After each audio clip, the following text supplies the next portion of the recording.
September 1944. The transport ship SS Marine Phoenix cut through the warm waters of the Gulf of Mexico, carrying 347 prisoners across an ocean they never expected to cross as captives.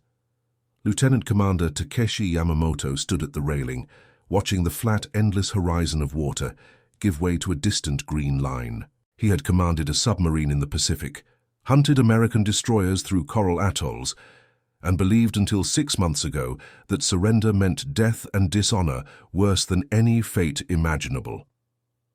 Before we dive into this story, make sure to subscribe to the channel and tell me in the comments where you're watching from. It really helps support the channel. What these men were about to discover in the swamps of Florida would shatter everything they thought they knew about America, and about creatures they believed existed only in ancient myths. The prisoners had been captured across the Pacific theater over 18 months of intense conflict. Yamamoto himself had been pulled from the water after his submarine was forced to surface near Tarawa. He remembered the moment with perfect clarity, the American sailors pointing their weapons but not firing, offering water instead of execution. It contradicted every briefing he had received about the enemy. Petty Officer Kenji Sato, standing beside him now, had been taken on Saipan. Corporal Hiroshi Tanaka had surrendered on Guadalcanal after weeks of starvation. Each man carried similar stories of capture. Each had expected immediate death, and each had instead received medical treatment, food and transport to a place called Florida. The camp sat on the edge of the Everglades, 30 miles west of a town called Fort Myers. It had been constructed in early 1944 specifically to house Japanese prisoners far from the coasts and major cities. The American military had chosen the location deliberately. The heat and humidity resembled the Pacific Islands, and the surrounding wilderness made escape virtually impossible. What they had not anticipated was how the environment itself would become the most effective tool for changing prisoners' perspectives. Captain Robert Morrison commanded the camp with a staff of 87 guards and 6 translators. He was a career officer who had spent 3 years in Manila before the conflict and spoke passable Japanese. Morrison understood something his superiors in Washington did not fully grasp yet. These prisoners, once convinced that capture meant torture and execution, had discovered they would live. That revelation alone shook many of them. But Morrison believed that showing them the reality of American life, including its natural wonders, would accomplish more than any propaganda ever could. The prisoners arrived at Camp Belle Glade on a Tuesday afternoon when the temperature reached 94 degrees with humidity that made the air feel solid. They filed off trucks into a compound of wooden barracks surrounded by double fencing, watchtowers at each corner. Yamamoto, as the senior officer among them, was separated for initial processing. Through the translator, a young corporal named David Chen, who had grown up in San Francisco's Japantown, Morrison explained the camp rules. Work details would begin at dawn. Rations would match American military standards. Medical care would be provided. Escape attempts would be punished, but not by execution. Letters could be written home, though they would be censored. Then Morrison added something unexpected. Work details would include environmental maintenance of the surrounding wetlands. The prisoners would be taken into the Everglades to clear channels, repair levees, and assist with wildlife observation programs run by the state of Florida. This last part puzzled Yamamoto. Wildlife observation. In the middle of a global conflict, the Americans were concerned with animals. The first expedition into the Everglades took place 4 days later. Yamamoto led a group of 30 prisoners, accompanied by 8 guards and a state wildlife officer named James Whitmore. They traveled in 2 flat-bottomed boats, pushing through channels of brown water surrounded by sawgrass that stretched to every horizon. The heat was oppressive, but different from the Pacific. Drier somehow, despite the water everywhere. Whitmore, a lean man in his 50s who had worked these swamps for 23 years, spoke through Chen, explaining what they were seeing. The sawgrass extended 5 feet above the water, creating a sea of green blades that cut skin if handled carelessly. Cypress trees rose from shallow pools, their trunks swollen at the base, branches draped with grey moss. Birds Yamamoto had never seen before lifted from the water with harsh cries. Whitmore identified them through Chen, great blue herons, standing 4 feet tall, white ibis with curved orange beaks, roseate spoonbills with pink feathers that looked impossible in nature. The prisoners stared in silence, processing these creatures. Then Sato, sitting in the front of the first boat, pointed and spoke rapidly. Yamamoto followed his gaze and felt his breath stop. Floating in the water 30 feet away was something that should not exist outside of legends. It had to be 18 feet long, possibly more, with armored scales covering its body and a tail that looked powerful enough to overturn their boat. Its eyes sat above the waterline, watching them with ancient patience. Its jaws, partially open in the heat, revealed rows of teeth longer than a man's finger. Whitmore followed their stares and smiled, speaking in English before Chen translated. "That is an American alligator, Alligator mississippiensis. This one is probably 40 or 50 years old, maybe older. They can live past 70 years if left alone. Do not worry, gentlemen. She has already eaten this week. She is just sunning herself." The prisoners sat frozen as the boat drifted closer. Yamamoto had read about crocodilians in school, knew they existed in some tropical regions, but seeing one in reality overwhelmed those abstract facts. The creature was massive, armored like the tanks they had faced in the Pacific, but alive, breathing, existing in this American swamp as if it owned the water. Which, Whitmore explained, it essentially did. Alligators were apex predators here. They had survived for millions of years essentially unchanged. They were older than mammals, older than most modern fish, older than the flowering plants surrounding them. Tanaka asked a question through Chen. "Are there many of these creatures?" Whitmore laughed and swept his arm across the endless marsh. "Tens of thousands, maybe more. We are in their home, gentlemen. We are the visitors here." The prisoners exchanged glances. Tens of thousands of dragons living in America, unknown to most of the world, thriving in swamps that stretched for thousands of square miles. Over the following weeks, the work details became something else entirely. Yes, the prisoners cleared channels and repaired wooden structures, but they also observed. They watched alligators hunting, saw them take fish and birds with explosive speed that contradicted their usual stillness. They learned that alligators regulated their body temperature by moving between water and land, that they dug holes which became vital water sources for other animals during dry seasons, that they were surprisingly good parents, protecting their eggs and young with ferocious dedication. Yamamoto kept a journal, writing in careful Japanese characters each evening. He documented the wildlife with the same attention to detail he had once applied to enemy ship movements. September 28th. Observed an alligator of approximately 14 feet, taking a large wading bird. The speed was remarkable, faster than anything I anticipated. The creature was submerged one moment, and the next it had risen completely clear of the water. The bird had no chance to escape. Later, we saw the same alligator return to the water and noticed 3 juveniles following it. Whitmore explained these were likely last year's offspring. The female protects them for up to 2 years. But alligators were not the only revelation. The Everglades contained ecosystems unlike anything the prisoners had experienced.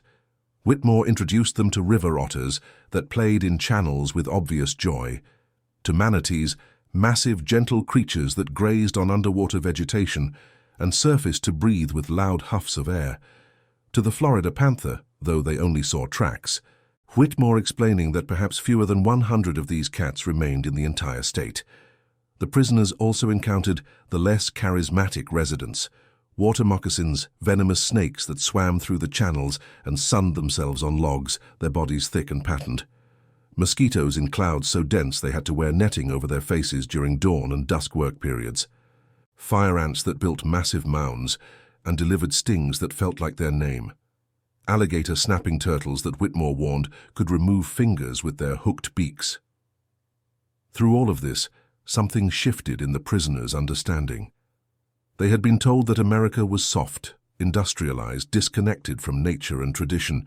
Yet here was a nation that, in the middle of the largest conflict in human history, employed people like Whitmore to study and protect animals.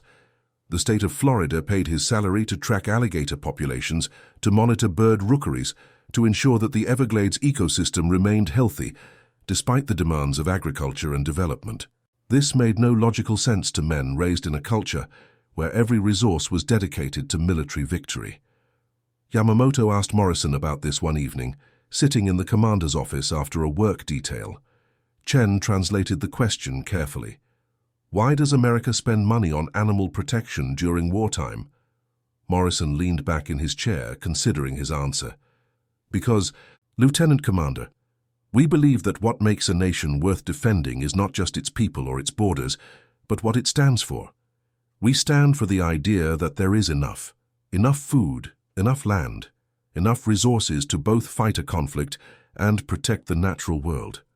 If we had to sacrifice everything we value to win, then what exactly would we be winning? This answer troubled Yamamoto more than he wanted to admit. He had sacrificed everything: his crew, his submarine, his freedom, all in service to victory. Yet here were his captors suggesting that victory without values was hollow.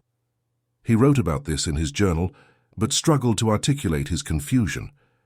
October brought cooler weather, and the dry season began. Water levels in the Everglades dropped, concentrating fish in smaller pools. This attracted alligators in numbers the prisoners had not yet witnessed. Whitmore took them to a location he called Alligator Alley, though that was not its official name, where dozens of the creatures gathered in a single large pool. The prisoners counted 43 individuals, ranging from juveniles 3 feet long to massive adults exceeding 15 feet. Watching the congregation, Yamamoto realized something profound. These creatures coexisted without constant combat. Yes, the larger ones dominated the best basking spots, and occasional hisses and jaw snaps established hierarchy, but they were not engaged in endless warfare. They were simply living, occupying the same space, hunting when hungry, resting when sated. It was the most peaceful gathering of apex predators he could imagine. Sato, standing beside him, voiced what several of them were thinking. They could destroy each other, but they choose not to. They are stronger together than apart. Chen translated this for Whitmore, who nodded thoughtfully. That is the whole idea of ecology. Son, everything is connected. Alligators dig holes that hold water for fish, which feed birds, which fertilize plants with their droppings, which feed insects, which feed fish. Remove any piece, and the whole system suffers. That is why we protect them, even the scary ones. The prisoners began to apply this thinking beyond alligators. They noticed how different species interacted, how the destruction of one population affected others, how the Everglades functioned as a single living system, despite its enormous size. This matched certain elements of their own traditional beliefs about natural harmony, concepts that had been subsumed under military ideology but never fully forgotten. November brought unexpected news. The conflict in the Pacific was intensifying, but here in Florida, the camp routine continued unchanged. More prisoners arrived, captured in the Philippines and the Marshall Islands. They brought stories of increasing American material superiority, of ships and aircraft in numbers that seemed impossible, of Japanese forces being steadily overwhelmed, not by superior courage but by superior production. The new arrivals were shocked by the treatment they received, by the food, the medical care, the absence of punishment beyond detention. Yamamoto spoke with many of the new prisoners, listening to their accounts, comparing them to his own experiences. A pattern emerged. The American military operated with such abundance that they could afford to treat prisoners well. It was not mercy exactly, though it was not cruelty either. It was simply that they had enough of everything. Enough food to feed enemies, enough medical supplies to treat wounds of men who had tried to harm them, enough confidence in their eventual victory that they could focus on what came after. This abundance extended to the natural world around them. The Everglades, Whitmore explained during one of their expeditions, covered more than 4,000 square miles. Just this ecosystem, just this one wetland in one state, was larger than some entire nations. And it was just one of many such places in America. Yellowstone, Yosemite, the Grand Canyon, the Everglades, all protected, all studied, all valued beyond their immediate utility. December brought rain and rising water levels. The prisoners had now been at Camp Belle Glade for more than 3 months. They had settled into routines, had learned English phrases beyond the basic commands, had grown accustomed to the food, even enjoyed some of it. Several of them had received letters from home, heavily censored but confirming their families knew they were alive. This knowledge lifted spirits more than anything else could. The holiday season approached, and Morrison decided to organize a special expedition. He wanted the prisoners to see one of the most remarkable sights in the Everglades, something that happened only during the dry season when water levels dropped further. He arranged for a larger group, 60 prisoners, 15 guards, and Whitmore, to travel deep into the wetlands to witness what he called a rookery in full glory. They departed before dawn, traveling in 6 boats through channels that reflected the stars overhead. As the sun rose, painting the sawgrass gold and orange, they approached an area where dozens of trees stood in shallow water. And in those trees, covering every branch, standing in masses so dense the wood beneath was invisible, were thousands of birds. White ibis, wood-storks, great egrets, snowy egrets, roseate spoonbills, tricolored herons, all nesting together in a massive colony. The sound was overwhelming. Thousands of voices calling, chicks demanding food, adults coordinating their flights to feeding grounds. The sight was even more impressive. Everywhere Yamamoto looked, there were birds, white and pink and blue and gray, a living celebration of avian abundance. Whitmore explained through Chen that such rookeries had become rare, that habitat loss and hunting had reduced bird populations across Florida, but that protected areas in the Everglades allowed them to persist. As they watched, movement in the water below the trees caught their attention. An alligator, perhaps 12 feet long, patrolled the shallows beneath the nesting colony.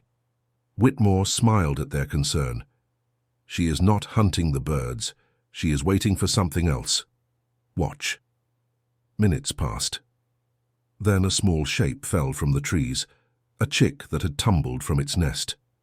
It hit the water with a small splash, struggled for a moment, then disappeared as the alligator took it in a single smooth motion. Whitmore nodded in satisfaction. That is why the birds nest over the water. Most of the chicks that fall get eaten before predators on land can reach them. It is safer to nest where alligators patrol than on dry ground, where raccoons and snakes would take every egg and chick. The birds and alligators, they have an understanding. The prisoners absorbed this, another example of the interconnected relationships that govern the Everglades. Tanaka asked a question that several others were thinking. Do the American people know about these places? Do they understand what exists in their own country? Whitmore considered this before responding through Chen. Some do, some do not. Many Americans have never seen an alligator outside a zoo, never visited the Everglades or any other wild place, but enough people care to protect them that we have laws, have agencies, have funding to do this work. That is democracy, I suppose. Not everyone has to care about everything, but enough people have to care about each thing. This concept fascinated Yamamoto. In his homeland, decisions came from above, from military leadership, from the divine authority of the emperor. But here, protection of wildlife happened because enough ordinary citizens wanted it, because enough people wrote letters or joined organizations or simply expressed that they valued these places. The power came from below, from the collective will of individuals, not from imperial decree. January 1945 arrived with continued cool weather. The conflict in the Pacific reached a critical phase, though the prisoners knew only what they were told through official channels and occasional letters. The work details continued. The prisoners had become efficient at channel clearing, at structure repair, at all the tasks assigned to them, but they had also become observers, students of this strange ecosystem that existed alongside American civilization. One afternoon, while working near a cypress dome, a cluster of trees surrounding a deeper pool, they encountered something that stopped all work immediately. A massive alligator, easily 17 feet long and probably weighing close to 1,000 pounds, emerged from the water onto a mud bank. It moved slowly, deliberately ancient beyond measure. The prisoners stood motionless as the creature settled onto the bank, opened its jaws wide in the sun, and simply existed. Whitmore approached quietly, spoke in low tones to Chen, who translated for the prisoners. This one we know. We have been tracking her for 15 years. She is probably 70 years old or more. She was alive before any of us were born. She will likely be alive after we are gone. She has survived droughts and hurricanes and everything nature has thrown at her. She is, gentlemen, a piece of living history. Yamamoto stared at the alligator and felt something shift in his chest. This creature had existed through decades of human history, had been here when his father was young, would be here long after the current conflict ended. It cared nothing for empires or ideologies, for victory or defeat. It simply persisted, adapting when necessary, thriving when possible, surviving always. There was a lesson in that, though he was not yet certain what it was. February brought the first signs of spring. Water levels began to rise again with seasonal rains. The prisoners had now spent 5 months at Camp Belle Glade, 5 months of daily exposure to the Everglades and its inhabitants. Many of them, including Yamamoto, had developed genuine interest in the ecology around them. They asked Whitmore questions beyond immediate necessity, discussed what they had observed, speculated about animal behavior and environmental relationships. Morrison noticed the change in his prisoners. They were still military men, still loyal to their homeland, still proud of their service. But they had acquired something else, a broader perspective perhaps, an understanding that the world contained wonders beyond human conflict, that there were things worth preserving regardless of who won or lost the current struggle. One evening, Morrison called Yamamoto to his office for one of their increasingly frequent conversations. Through Chen, they discussed many things, but the conversation turned to the future. Morrison asked what Yamamoto planned to do after the conflict ended, assuming he survived to return home. Yamamoto was silent for a long moment before responding. "I was a career officer. The military was my life, my purpose, my identity. But now I have seen things I never expected to see. I have learned that the enemy I was taught to hate treats prisoners with dignity, protects animals in the middle of warfare, and values things beyond immediate military advantage. I do not know what I will do after, if there is an after for me. But I know I cannot return to who I was before. This place, these creatures, they have changed something inside me." Morrison nodded slowly. "That is the hope, Lieutenant Commander. Not that you will betray your country or your values, but that you will understand ours. When this conflict ends, and it will end, our nations will have to find a way to exist together. Men like you, who have seen beyond the propaganda on both sides, will be essential to building that peace." March brought news that the conflict was intensifying further. The prisoners heard rumors of massive operations, of American forces approaching the Japanese home islands, of casualties mounting on both sides. The reality of the situation pressed in on them, the knowledge that while they existed in this strange, peaceful pocket, their comrades continued to suffer and perish. Yet the work details continued, the exposure to the Everglades continued. The slow transformation continued. New prisoners arrived and experienced the same shock of humane treatment, the same revelation about American abundance, the same gradual opening of perspectives. The pattern repeated itself with each group. April brought warmth and increased alligator activity. Mating season began, and the prisoners witnessed behaviors they had not seen before. Males bellowed. They sound like distant thunder that carried across the marsh and vibrated in their chests. Females responded, and pairs performed elaborate courtship rituals, touching snouts, swimming in synchronized patterns, communicating in ways that seemed impossibly complex for reptiles. Whitmore explained through Chen that alligators were far more intelligent than most people realized, that they used tools, modified their environment, communicated with sophisticated vocalizations, and displayed individual personalities. The prisoners had observed this themselves over months of exposure, but hearing it confirmed by an expert validated their own conclusions. May brought the rainy season and news that made the entire camp fall silent. The conflict in Europe had ended. German forces had surrendered. The full weight of American production would now turn toward the Pacific theater. The prisoners understood what this meant, understood that the industrial capacity they had witnessed indirectly through their treatment, through the resources dedicated even to prisoners and wildlife, would now focus entirely on their homeland. Yamamoto sat in his barracks that night, unable to sleep, writing in his journal by candlelight.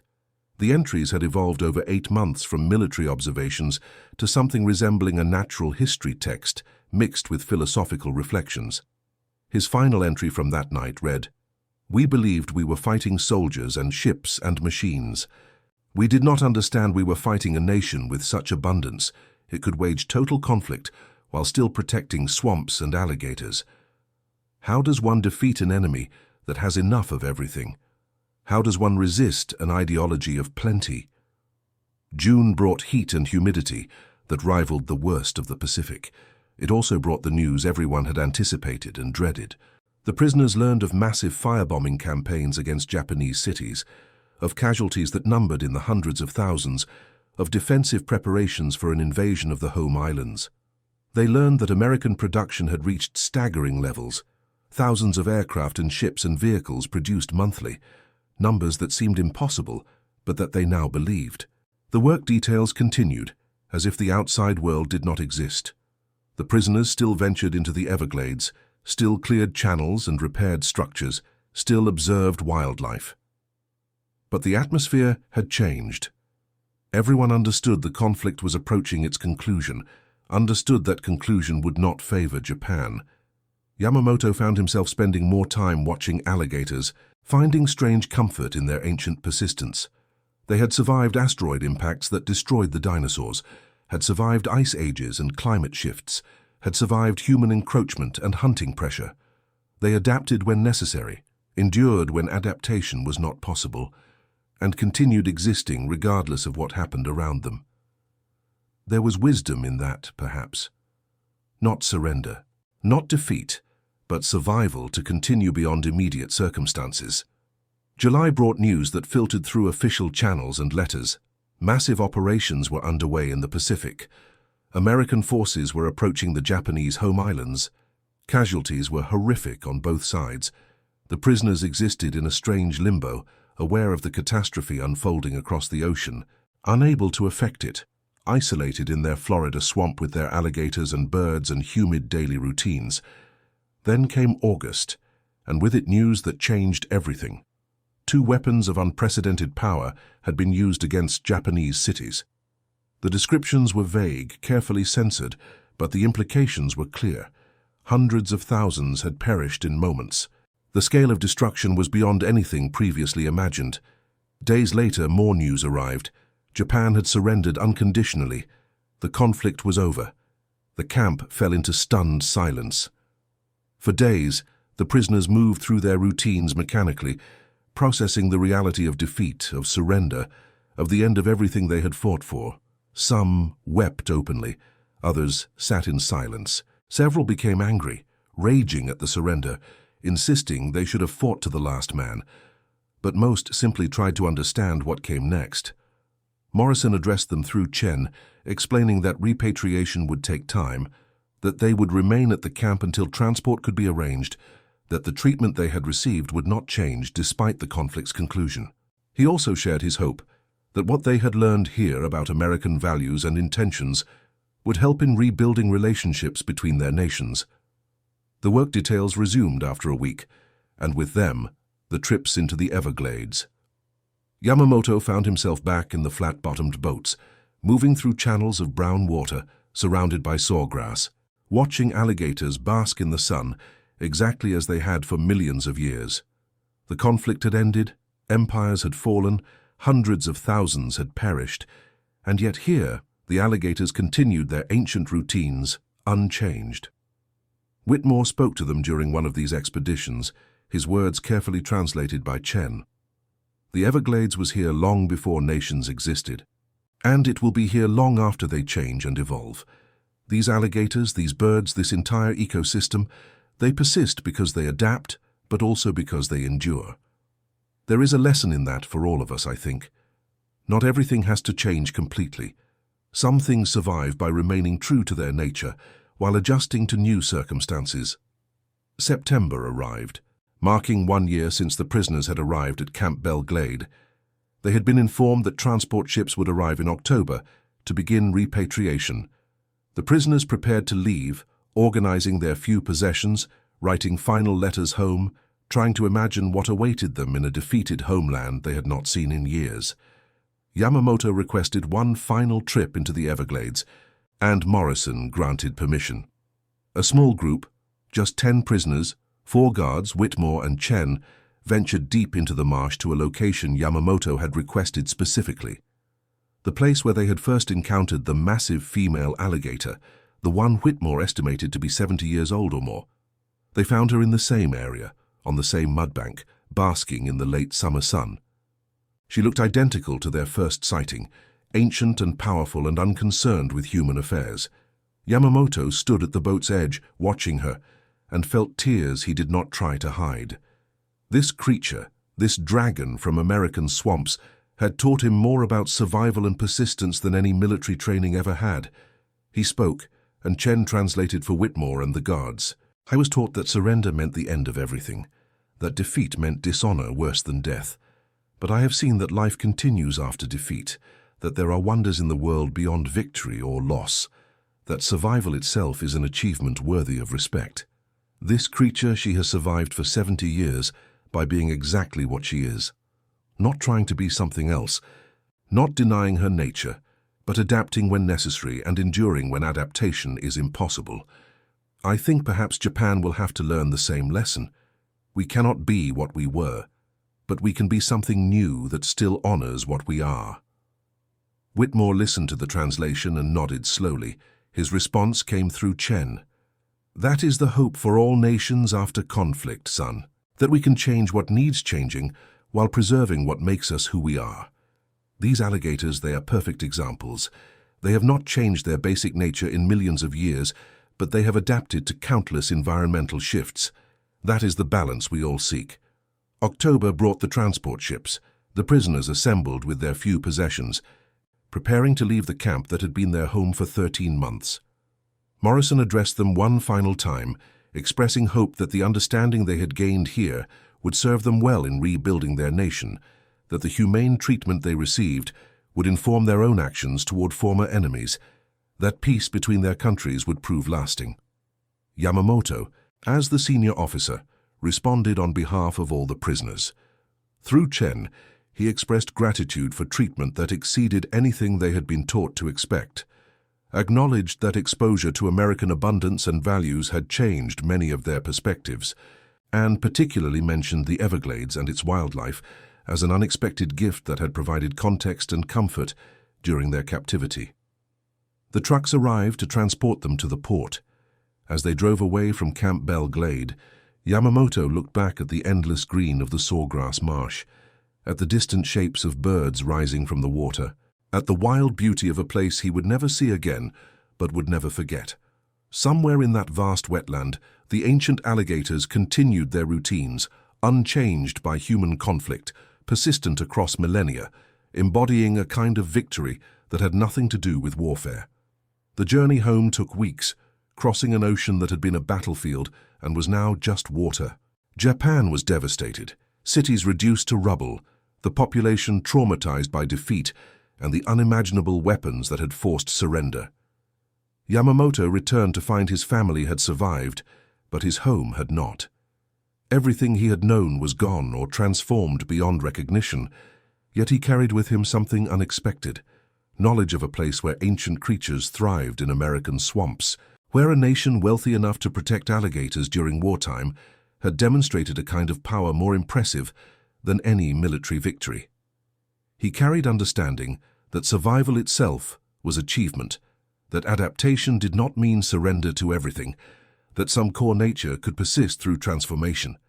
In the years that followed, as Japan rebuilt under American occupation and guidance, Yamamoto became an educator, teaching biology and natural history at a school in Osaka.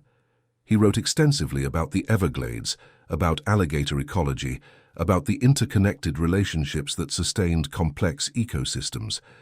His students were fascinated by the idea of dragons living in American swamps, of a nation that valued such things enough to protect them.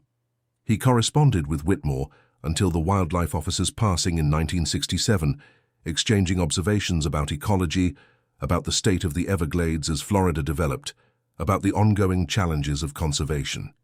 He never returned to Florida, but he followed news of the region, celebrated when the Everglades National Park was established, mourned when development threatened the ecosystem, and always remembered his 13 months watching alligators bask in the sun while the world burned around them. The irony was not lost on him. He had traveled halfway around the world as a prisoner, expecting nothing but hardship, and instead had received an education in persistence, in abundance, in the value of protecting things beyond immediate utility.